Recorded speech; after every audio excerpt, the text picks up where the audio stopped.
Mësohu mos me u identifiku me asnjë gjë. Ti je qaq i fort sa që menja nuk ta merr. Kur mësojmë qysh mos me u identifiku me emocionin edhe me mendjet tona, gjithçka në jetë na bëhet e lehtë. Për shembull po e marr. Unë para 4-5 ditëve, këtë gishtin këtu e kam përvlu me ujë të val, me ujë të nxehtë.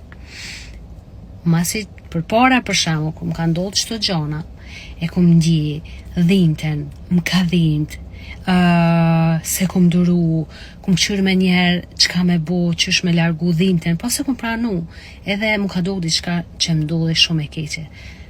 Kur më ndodhi që kjo, masi që më ka ndodhur, thjesht veç e kum shiku gishtin, e kum po që po skuqet, edhe me vetdijet tame të plot, kum shku te dhimbta. E kum ndje dhimbten kështu, taman, e kum perceptu krejt, edhe e kum leju me dhimbt.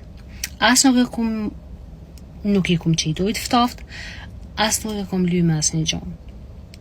Edhe dhimbta, do më thonë, ajo se djegunit, dini krejt se sa është e rond, edhe me të vërtet, thjesht ku marr disa minuta ko, edhe kum ndje që djegësimin. E kum ndje disa minuta.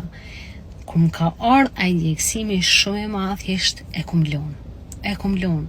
Edhe s'kum bo as ill, as u. Thjesht e kum duru. Edhe pse s'ka qenë e mirë, normal që dham e krejt, po kur e ndjen edhe dhimbten, si ato emocionale, si ato fizike, materiale, trupore, kur e ndjen edhe thjesht e len, e pranon, bëhet shumë më e lehtë, sepse këtu nuk identifikohesh as me dhimbten, as me emocionin, as me mendimet e tua, as me frikën tonë, edhe shumë gjithçka e menaxhon çet mënyrë. Pra duke fillu nga dhimbt fizike, nga dhimbt emocionale, nga frikat, nga dyshimet, nga mendimet negative, nga çdo gjë në jetën tonë, kur i japim hapësirë, kur e pranojmë, e lejojmë, me qenë aty, mbesoni se gjithçka bëhet e lehtë. Bile edhe një dhimbt e tillë, pra, sepse nuk duket shumë telefon e lëndume, por që vërtet është e djegun, këtu ka fillu edhe lkura, bile të bie. Po, gjithçka është e mundshme, gjithçka është e arritshme, vetëm a jenë gjendje me praktiku edhe me mësu natyrisht.